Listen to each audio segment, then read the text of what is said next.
for stripes and bright stars through the perilous fight.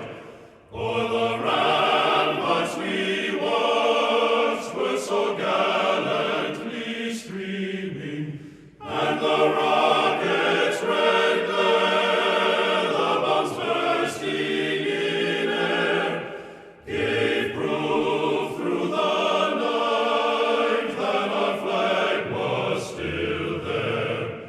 Oh, say does that star-spangled banner yet wave o'er the land of the free and the home of the brave?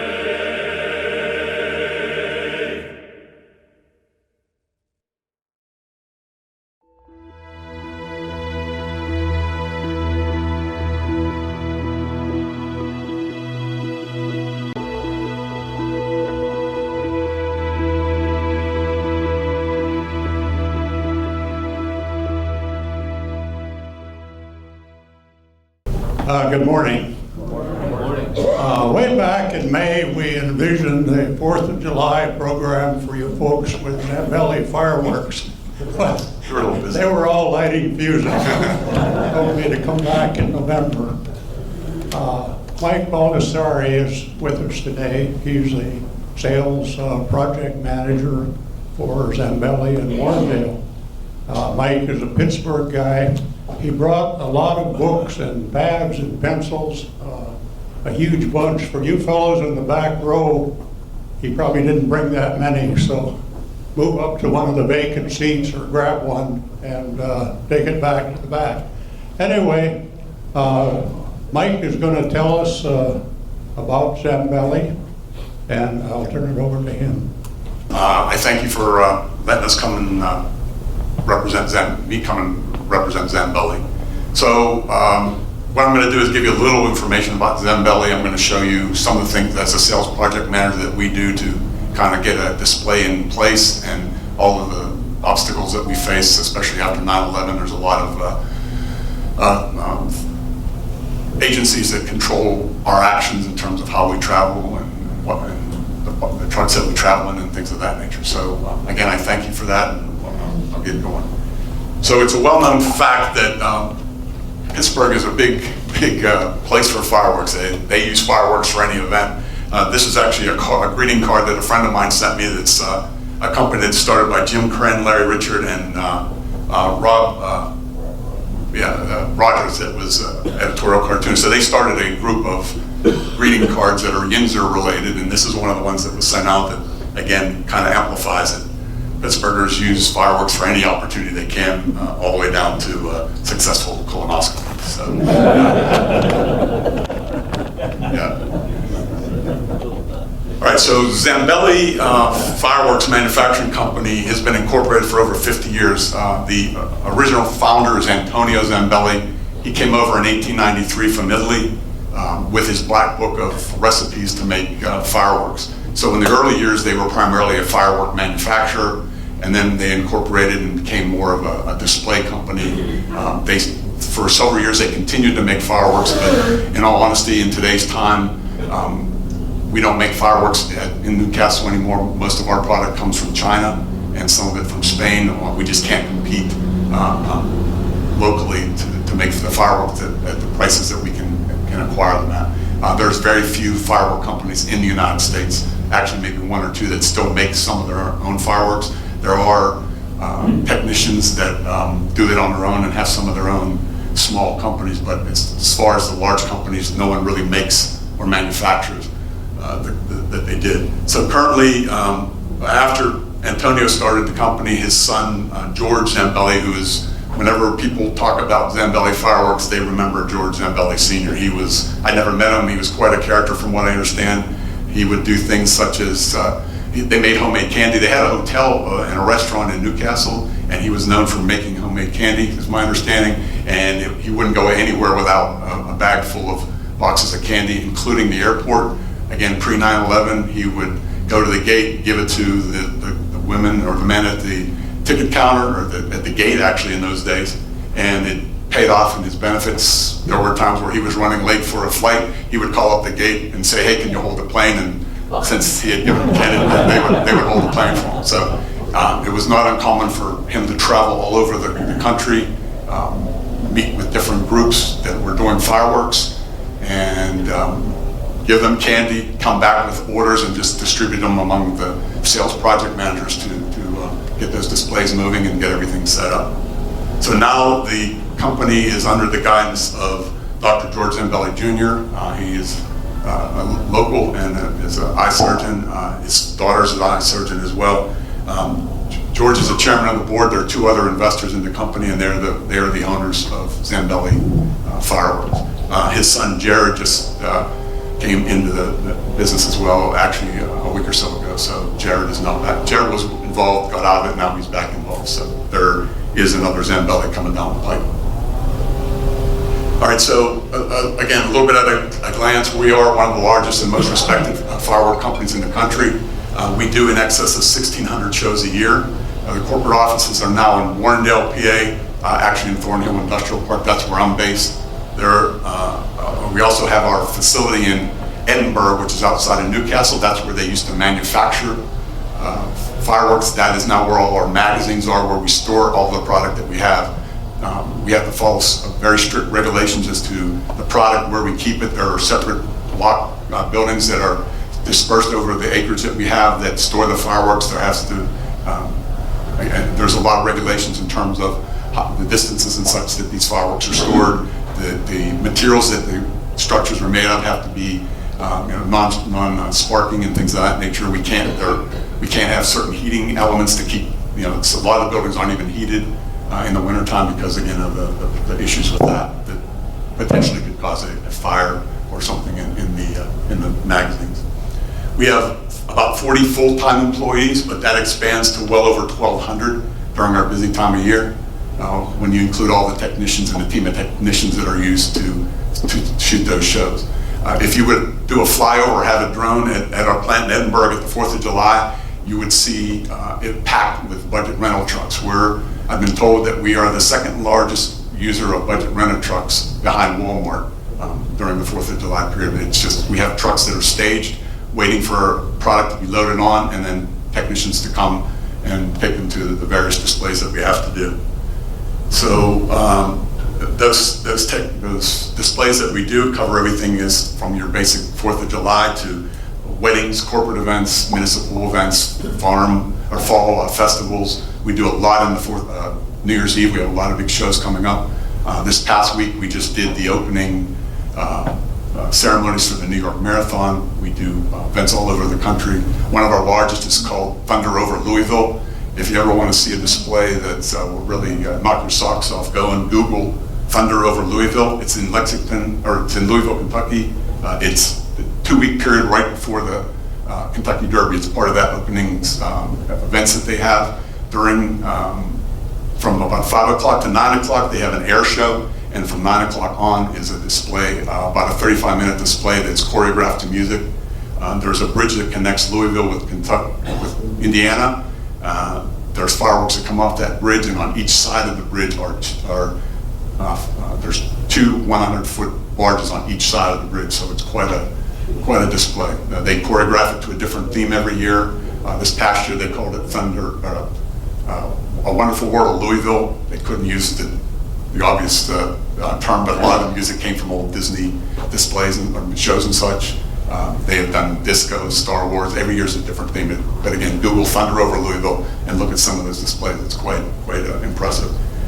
I always say if you've never been to a firework display, it would be in comparison if you'd never been to a baseball game and went to the 7th game of the 1960 World Series and sat through all that excitement. Any game after that would be pale in comparison. Similarly, if you would see Thunder Over Louisville and had never seen anything after that, it's kind of ho-hum for the most part. All right, so you'll hear me say this a lot. Safety is a big part of our operations. Everything from where we store them to how we handle them and set them up, clean them up, and things of that nature. So our technicians go through a lot of education with regard to safety. We're constantly harping we need to be safe and handle things. Whenever we have a display, we have to make sure that the people were, any spectators, we get a lot of nosy characters who come up and, hey, what are you doing? Well, we're loading explosives, get the heck out of here. So it's, it's something that we have to keep an eye on. We're big into our displays in terms of how we design them. We want to make sure that we're entertaining everyone at all times. Zambelli has a philosophy of a lot of fireworks in the air, a lot of noise. We're not so much about shell count or duration, unless the customer asks for that specifically. We like to make sure that the show is entertaining and you don't have lulls where there's nothing going up in the air. And as it says, you name it, we've done it, especially in the old days when Mr. Zambelli was around. They would do shows in Saudi Arabia. He was personal friends with the Bushes. He did shows at Kenny Bunkport for the Bushes. He's had done displays for the Kennedys in the White House and pretty much every president in his time. Again, you can see we mentioned Thunder over Louisville, and we do a lot of other large displays all over the country, including in Pittsburgh. For example, we have coming up Light Up Night on the 22nd of November. We're involved with that. We do First Night. We do all the Pirates games and the Steeler events when there's a night game. The fireworks that you're seeing at the Steeler game are Zambelli. So I'm going to give you a little overview of what we go into what's involved in setting up a display, or what's involved with the display. Some of the key components are obviously the site, what type of product and how we design it. Again, we prefer to see quality over quantity. Unfortunately in this time and age, a lot of the municipalities that we're dealing with, especially out east, they put everything up for bid. They have, a lot of municipalities have purchasing people, so they do everything on bid, and all they ever look at is how many shells they're getting for the cost. Well, there's many ways you can put a lot of low-level multi-shot effects in there that are going to ramp up the shell count, but that's not necessarily going to mean it's going to be a good show. You might have a lot of shells going off, but again, it could be something very boring and lackluster. Again, intensity over duration. The process, obviously today with all the legal issues, my understanding, we used to have a one-page contract back in the day. Now we have a 4 to 5 page contract. So, and every time we send it out again, especially the municipalities, by the time their lawyers look at it, they redline everything and come back, and we go back and forth. So again, with everyone involved, concerned about liability and such, that's a big part of our activities. Insurance is a big part of it. We provide liability insurance to all the necessary insured, whether it's a client, maybe the client and the venue where it's being held. So we provide actually $10 million worth of liability insurance for each event that covers all those that need to be named insured. And again, we have a lot of safety and regulatory issues. Right, so one of the key things that we have to do for any display, and what really determines the product we can use, is a site selection. So we have to make sure we have the proper distances from where we're firing it from to where the spectators are. That again, as it says, it helps us to determine what shells we could use and what we design. We have to look for any obstructions that might be in the way. For example, if we're in an open field but there's overhead power lines going into play, that's not a good situation. One of the reasons for that is when we fire shows, we have the ability to fire them manually and electronically. When you fire them electronically, there are wires that we call squibs that are part of the electronic system that actually fires, the current goes through, fires the shells. Sometimes when those shells go up, if the squib isn't attached appropriately to the racks, those wires go up, and if there's power lines nearby, they end up on the power lines, and that can cause some electrical issues, shorting and things of that nature. And again, the display site could be impacted if you have they want to fire from somewhere low, but there's trees involved and the spectators are up high, or vice versa. That comes into play as well. The picture that you see here is from a display we did in a country club in Meadville. This just goes to show some of the steps that we have to take if there's rain anticipated. Once we put shells in the racks, it's actually more dangerous to take them out if we don't fire. So we're always looking for an opportunity. If we're going to shoot a show in the rain, obviously we have to be concerned about winds. If the winds are too high, we can't fire. and things of that nature. But if there's rain, we're going to shoot the show. If there's lightning, we'll delay it. And especially with technology today, with weather apps, we can see where a window's coming.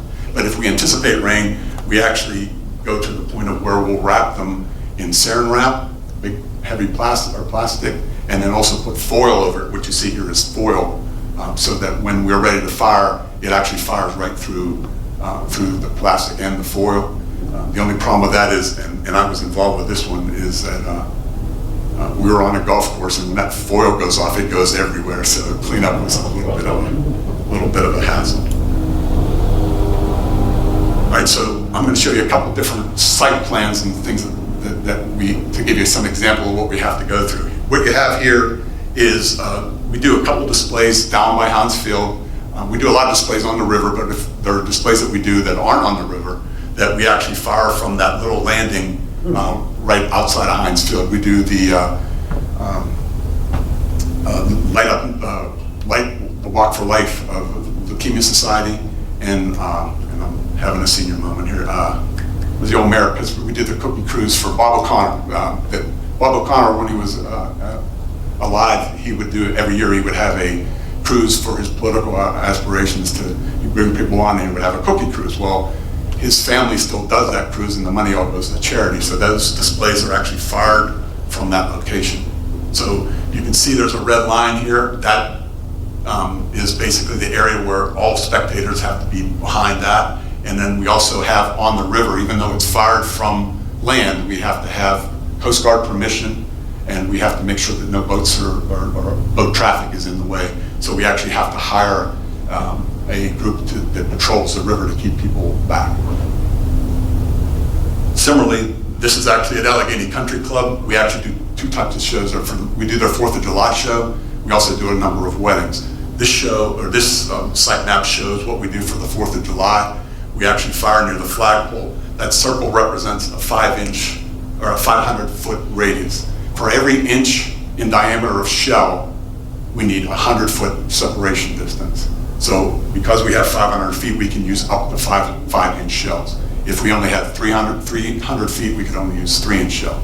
So that is part of our planning when we do a show. If we know the safety area we have, we then can develop the show using the shells that they can use safely within that facility. So within that circle, we're not allowed to have any spectators, any unauthorized vehicles, any shelters or tents, things like that might burn.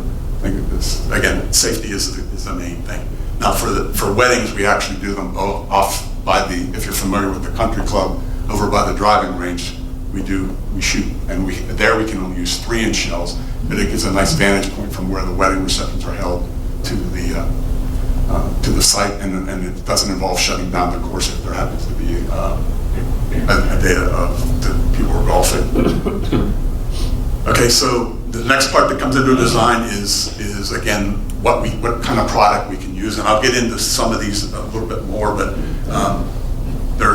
depending on the site, we can use all aerial shows, which you're familiar with if you see a big 4th of July show. We use lower level, and our goal to design a show is to make sure that you're not just seeing aerials where we can. You want to fill up the entire visual space with fireworks that are going off. So we try to incorporate some lower level. Close proximity, and again, I'll get into this, is if it's firing from an area where people are too close. For example, when we do shows from Heinz Field on Monday night, if the ones that go off of the top structure of the Heinz Field, those are close prox. They don't go up as high, and they don't go out as broad, so your spectators are safe, even though they're basically right under there, they're safe. So we use those type of products. We get a lot of requests for choreography where we have to incorporate and synchronize the displays to music. That's a very extensive process, but it's done a lot, especially with the bigger shows, where they'll time it so that the shells start firing at the music starting, and you can actually, if you're really paying attention, you can see that the shells are going off to the beats of the music and such. That said, we can also do what's called a musically enhanced, where they don't want to pay the extra for that, and you just start the music when the shells at the same time, and just by chance you have shells going off, and sometimes people can't tell the difference. So, yeah. By the way, this is a display that I actually was involved in. I live in Mount Lebanon, and to learn what our technicians do in my role, I volunteered to assist with the display at Mount Lebanon. A lot of our shows, we do so many shows in the 4th of July time period that there are shows that we have to fire electrically, and others we fire manually because we don't have enough equipment to do all the shows that we get. This is a very, very large show that they fire it manually. I was involved with firing a lot of those racks right there. But that's basically what a mortar rack looks like. Each individual one of these are wooden, for lack of a better term. They look like a pallet on end, and stuck in them are the mortar pipes that are designed to fit the shells that you're shooting. They have to be rigidly reinforced with 1x2 and positioned in place. And what you see coming off here are the fuses. These fuses can be done either manually, or there's also a port on there where we can put in the squibs, a hook that get connected to a rail, which is hooked to the consoles that fire them electrically. And so those they serve a dual purpose where they can be done manually and electrically. As I said, I've manually fired a show, and I've never been in the Army or in service. I tell you what, that show's so large when these shells are going off. I can't imagine being in a war. It's really quite invigorating, and I'm not afraid to admit I was scared 2 or 3 times when a couple of shells were coming out and sparks were flying side by side. It was quite impressive. All right, again, we get so many requests where we have to try to match a quantity, and it really doesn't benefit. We try to explain to people that it doesn't necessarily mean it's going to be a great show, but they, of course, are doing their job and looking at how much, excuse the term, bang for the buck they're getting. But we're more into making sure we have, colorful shells, the brightness, they're making it to the height where they're visible, things of that nature. Again, it's not always about the number of shells. This picture here is an interesting. You remember the Kennywood opened up the steel curtain roller coaster. It was a daytime activity. We were invited out to go do fireworks. There are fireworks that go off for the daytime that are basically smoke. So instead of seeing sparks come out, you see a flash, but what you see is plumes of smoke. So I got to help out with that one as well. This is a gentleman named Mike McFarland. He's a longtime technician. These are the shells that we were firing off with the smoke, and up there you can see is where the roller coaster was. So we were proud to be involved with that. And actually, after the show, we were allowed as guests to go ride the coaster. So I did it once, and that was enough. But it was. Again, if you have a chance, ride it. It's fun. There's a couple in front of me that they were, by the time we got there, they had ridden it 8 times. So if you get a chance, try it. Again, intensity versus duration, we constantly get requests from even small municipalities say, we want a 30-minute show. Well, what's your budget? $5,000. That's not going to work. You're not going to entertain your people for a 30-minute show with that type of budget. So we design a really good show, but it's not going to be 30 minutes. It would take too slow the shells going up to be entertaining. So general rule of thumb is minimum of 15 arrow shells per minute. Good is 20, and great is 30 or more. So we're always trying to fill the sky, as I said earlier, with aerials and ground effects. This particular picture I stole off the internet. I'm not afraid to admit. If anyone knows a photographer, my apologies, but I thought this was just a great shot. If you're familiar with Beaver County Boom that shoots off in Beaver right off the bridges, this is a picture that I thought was really impressive of that display, and we're involved with that display as well. Again, I won't bore you too much with this, but as I said earlier, we are, with today's liability issues and such, a lot of our discussions have to do with the contractual terms in terms of liability, who's responsible for what happens if the show is postponed for whatever reason. So we do have to impose fees if we're out there and we're set up and the show has to be canceled. We still have to charge for our expenses for that that actions and activities that took place. We do work with our customers for the most part, but that's all contractual as well. What you're seeing here is a show that we did for a private conference up in Erie. If you're familiar with Erie, there's a pier or an area called Dobbins Landing. It actually is right on the water. So off to the left is a Sheraton Hotel where the convention was being held. So we set off a display there. What you see here are the racks for the aerial shells, and along here you see multi-shot effects that are lower level that we refer to as cakes. I'm sure many of you in your day have gone to Phantom Fireworks or somewhere like that and bought the multi-shot effects that on a much smaller scale, but it's the same thing. It's a box, they're professional grade, they're filled with multiple tubes that once you light it, there's maybe 60 to 600 different shells going off in rapid succession. So this show was designed to give the aerials and also provide the lower level with those type of effects. Insurance is a big part of it. As I mentioned earlier, we do provide $10 million worth of liability insurance to cover the event. And that involves whoever needs to be, again, if it's a client, the venue. A lot of times we do weddings, so the client's involved, but we also then have to make sure that the wedding venue is also covered. Sometimes municipalities are involved, things of that nature. We do a lot of shows on barges. This, for example, was the Beaver County Boom. These were again, safety things. We have to make sure the crowd is at a safe distance.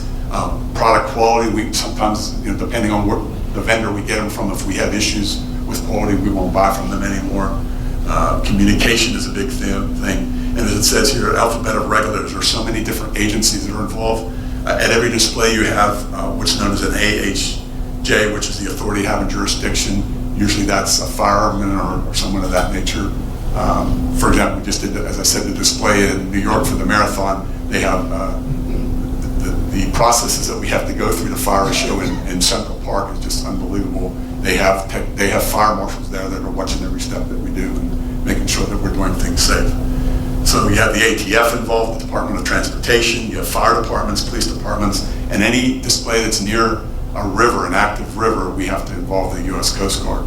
Anytime we do a show on the river that involves that, we have to start submitting applications to use that river 6 months. Usually, it's best 6 months, 130 days at the least, that we have to start applying for those permits, and then go through the process of determining whether we can do it or not. Usually they do, but there are occasions where it's a problem.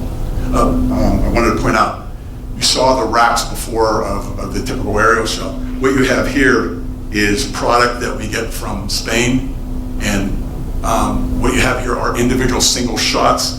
Here is the controller that controls all of these mortars, for lack of a better term, and you can see the squibs that are going into that.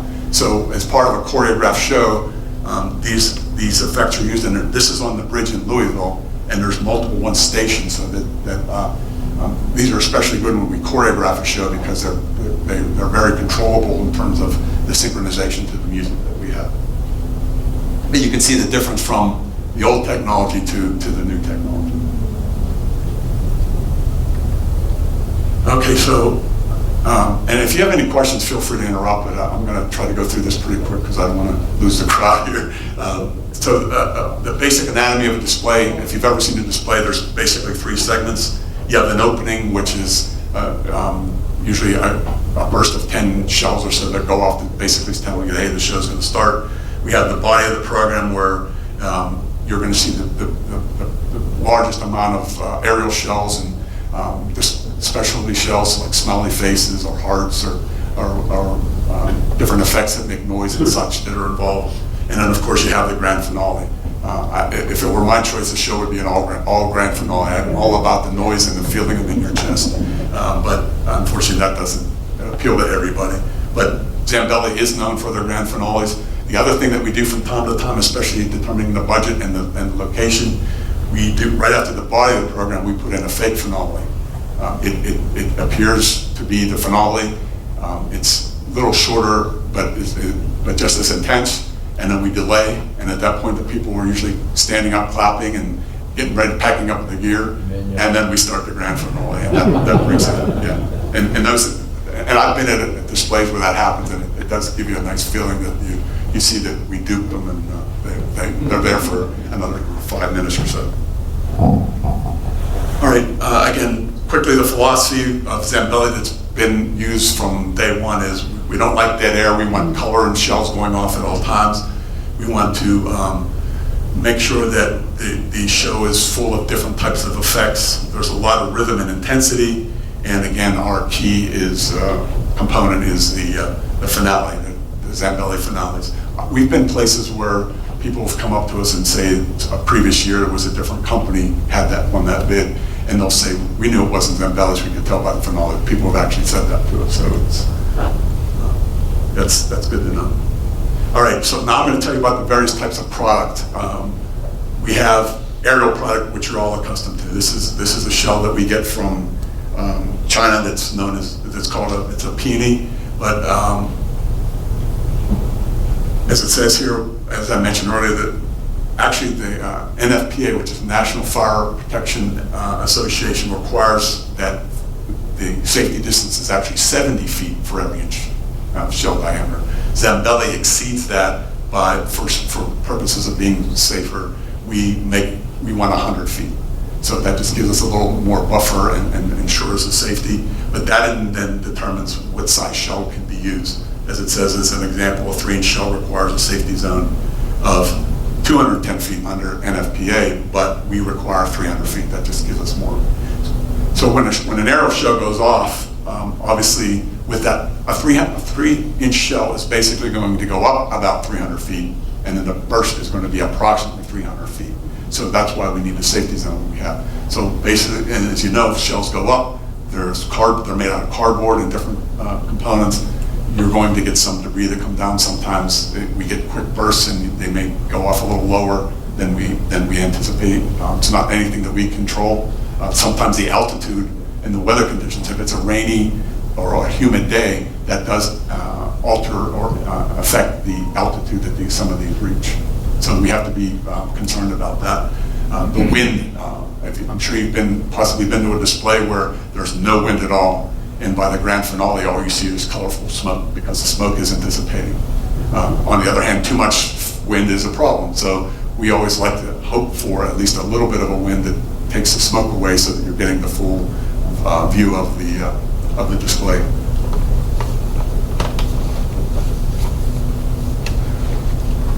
Okay, then again, low-level product is what I mentioned earlier. This is that same show that I showed you near, just a close-up view of the cakes. The lower-level product is used in, where there's audiences a little bit closer, but it's also used to enhance the aerial display.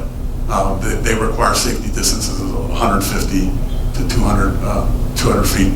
In some cases, with some of the larger cakes, we need actually the 300 feet. So it's a step down. So you have your aerials, and now you have your lower level product. And again, in the right conditions, you can have a really nice display with that combination.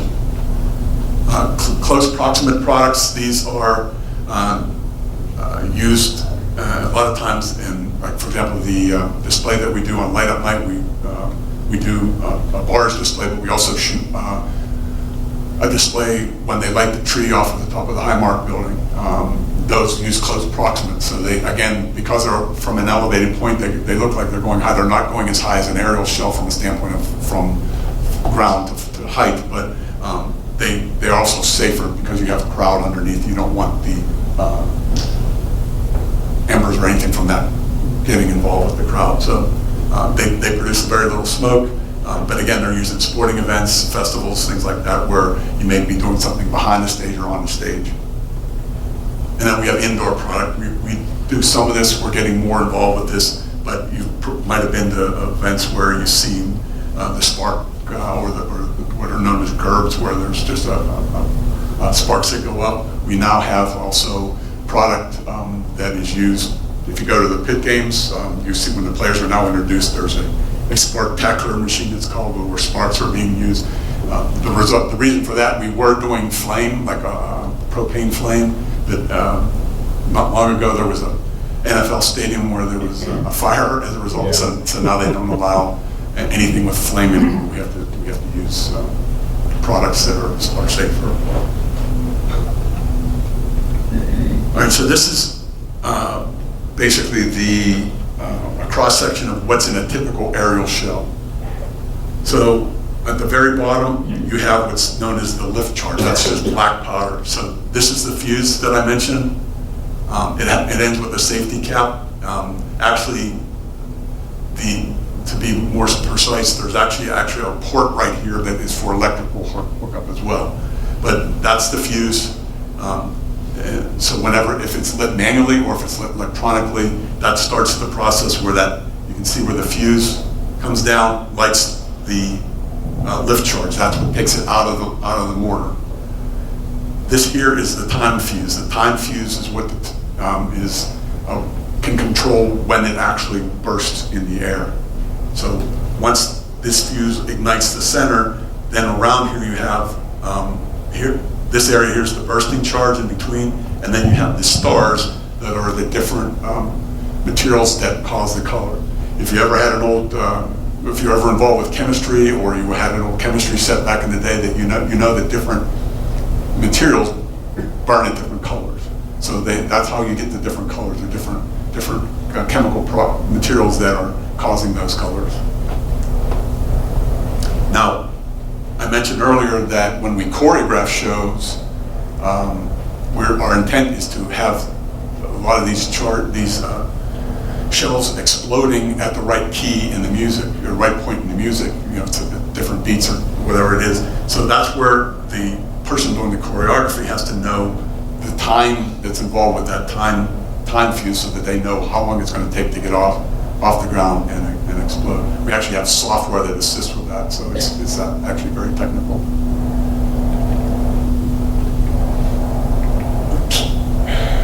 Okay, so this is my last slide, and we'll get through it pretty quick here. So again, safety is a key aspect of our business.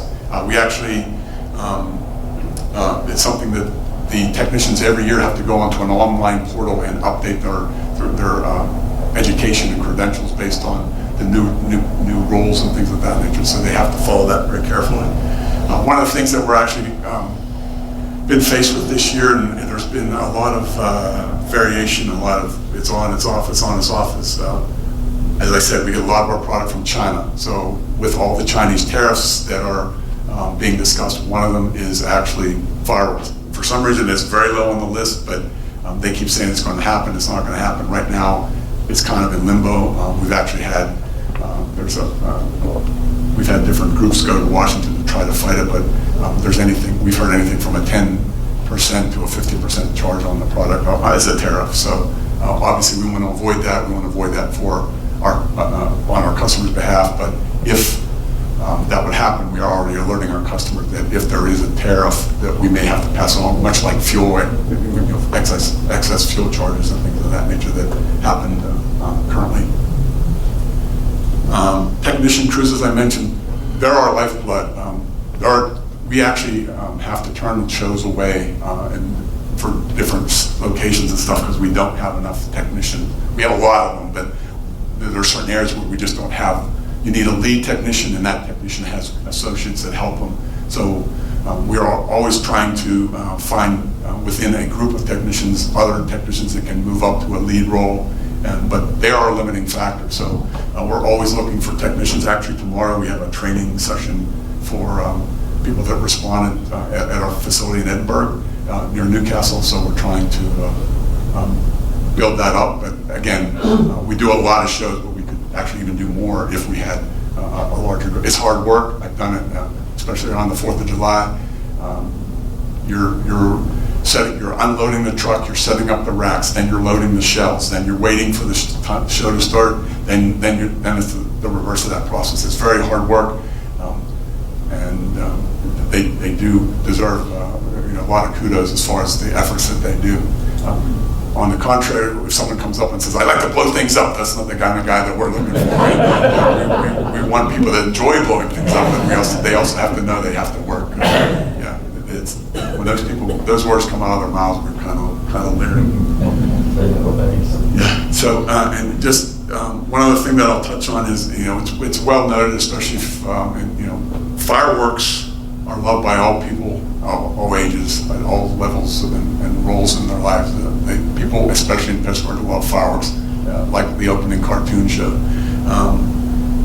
One of the things that fireworks are known to, as we say, put butts in seats. It's using the Pirates as an example. I'd love to see them continue to win at much higher levels, but because they're not been as successful as they'd like, I can guarantee that anytime there's a firework, there's 6 firework nights a night or a year, and guarantee that those baseball games are going to be, the stadium's going to be packed because people come because there's fireworks, and it does create a lot of revenue. As I said, the Thunder over Louisville last year had over 700,000 spectators in Louisville, and this was 2 weeks before the Kentucky Derby. On both sides of the river, that means the hotels are being filled, the restaurants are being used, the food trucks are being used, and everything in between. So fireworks add a lot to different events and the venues that they're having. It's just been proven fact. All right, so that's the end of my presentation. Okay. This is actually Thunder over Louisville. Question. Yes, sir.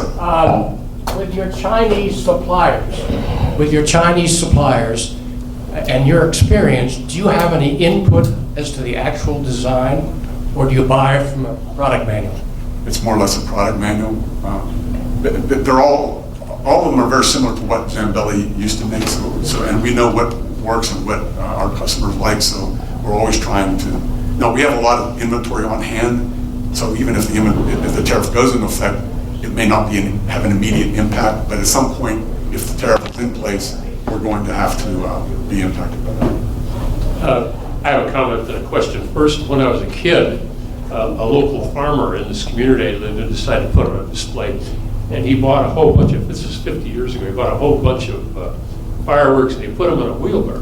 The first one he shot up was straight up, Came straight down. And then the wheelbarrow blew up. Oh yeah, and fortunately no one got hurt, but it was quite a horizontal display of fireworks. Number two is, I recall that in the Chinese Olympics, there were some unbelievable fireworks. You couldn't get the full visual on TV, but is that one of the largest fireworks ever to happen? I don't know about that. There are, Thunder over Louisville is a very, very large, but there are larger displays. The thing about Thunder over Louisville is it is one of the largest ongoing. We've been involved for over 25 or 26 years, something like that. Yeah. One more thing before I forget about it.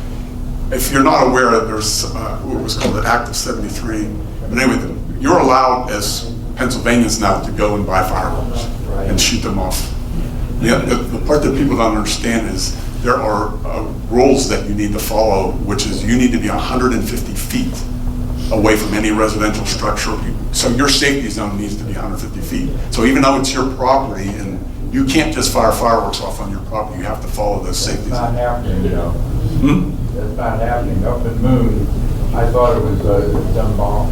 They shot a rocket up and it, it's not just boom. It was bim, bim, bim, bim, bim, bim, bim, in their backyard. Yeah, I know. People aren't following, and it's up to the municipalities to enforce. I'm just saying that even though you're allowed to buy them, you have to follow the rules that are involved with it. A comment, then a couple of questions. The comment is, I've been to Thunder over Louisville, and if nobody has been there, in addition to the great show you guys do, the air show is phenomenal. Yeah.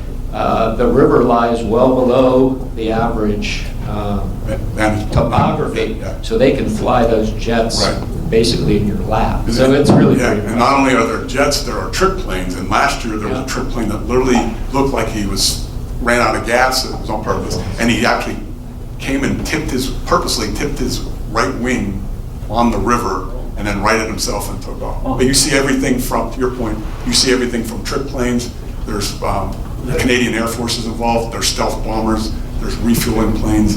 There's everything imaginable. And it is an all-day event. It is an all-day event. But I would advise you not to drive to it. You better be staying overnight. Yes, exactly. It's a small place to get in and out of. My questions are, My mother worked for a fireworks factory in Mount Braddock, Pennsylvania. And if anybody knows where Mount Braddock, Dunbar, those are pretty tiny little Right. communities.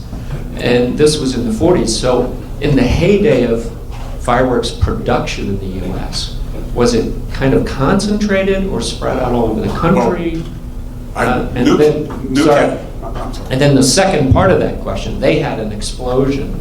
So how are you managing quality control with your Chinese suppliers? In my work experience, Chinese suppliers were notorious about telling you they're going to put in magnesium, but oh, this is just as good. Yeah. So how do you control that? All right, so your first question, there are and were a lot of firework companies that settled, for example, or in the Newcastle area. It's known as the firework capital of the world, country, or something like that. But there are other competitors of ours in that area, and there were other firework companies that were there that are no longer around. But again, Italians were known for their fireworks, so a lot of times where Italians settled, that's where different things like that would become kind of concentrated. I'm not really involved with our purchasing of product, but I do know that we do get contacted by a lot of vendors, but we stick to one or two key vendors that we know that have had good product. Fireworks developed in China. Yeah, between China and Italy tries to take credit too. So, I'm Italian, I can say that. But yeah, so we do try to limit ourselves. We do get contacted, but we obviously do not buy anything. If we do, we test product. At our facility in Edinburgh, we do a lot of test fire. So if we want to try new product, we test fire it there and then determine whether we want to proceed with it. If we then have an issue with it, then we would stop purchasing from it. I'm intrigued by that 24-inch product. I shouldn't have mentioned that. I guess. Has anybody thought about defusing that? When And then I have a second question. okay, when we have to, if we have product that we want to destroy, there's a process that we go through, and I don't know if I'm divulging any.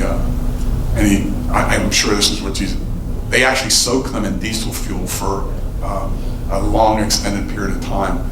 That then deactivates the charge. The diesel fuel kills the products in it, for lack of a better term. It takes a long time, especially when you know that when I showed you that cross section, that outer section is basically cardboard that's wrapped in paper. So they have to soak the product a long time for the diesel fuel to get into the area where the charges are that deactivates it. I don't know that they have the ability to do that with a 24-inch shell. Okay. So I don't know. Let's go to the next subject. Okay. Next question. You had said in your introduction that you deal with small towns as well. Can you give us, and I know there's a lot of components to determining costs. Right. But can you give us kind of a range Okay. of what it would cost for a small town, say of 5,000 or 10,000 people to Well, put on a I will tell display? you that we do a lot of weddings and such. So our minimal charge for a display is $3,500. And then it goes up. So for the most part, and if someone's doing a wedding, I have a son that's married, one that's not married, soon it will be at some point. I've told people, $3,500 display for a wedding is more than adequate for a wedding. Because again, it adds a memorable event for an already very memorable. It adds a nice ending. People love fireworks. They have. Pretty reasonable. Now the key components of that are the product, the team of technicians that we need to transport the product, set up, clean up, and all that. So that's involved. The insurance that's involved, logistics. Those are the key components. So whenever we're talking to a small municipality, we usually try to start what budget do they have, or what are they looking for? What are they looking for time-wise? what are they looking, and they're going to go 30 minutes. No, you're not going to get 30 minutes. Again, the Thunder over Louisville was 30 minutes long, but it is just one intense display, and it costs a lot more than the $3,500. But that's a minimum. You're going to get a discount on your son's wedding. If he wants fireworks or his bride to be wants them, yeah. Is it refundable if they get divorced in the first year? Say again, I'm sorry? Is it refundable if they get divorced in the first year? Question. Lately, I've seen fireworks that have different designs built into them, a heart and things Yeah. like that. How can they design a firework to have a design in the explosion? If you remember that cross-section, Yeah. the round spheres were what actually flames. Uh-huh. So the way they package, they put those in that shell is what causes that effect to happen. So on a heart, you're not going to have as many of the round spheres that would be in a shape, so that when they do blossom out, that's what you're going to see is just those. And can they, how do they activate the explosion at the different heights, for example? Again, by the time fuse that was in that picture. Time fuse. Yeah, the time fuse. They can control the length of that time fuse. I see, thank you. How about a round of applause for my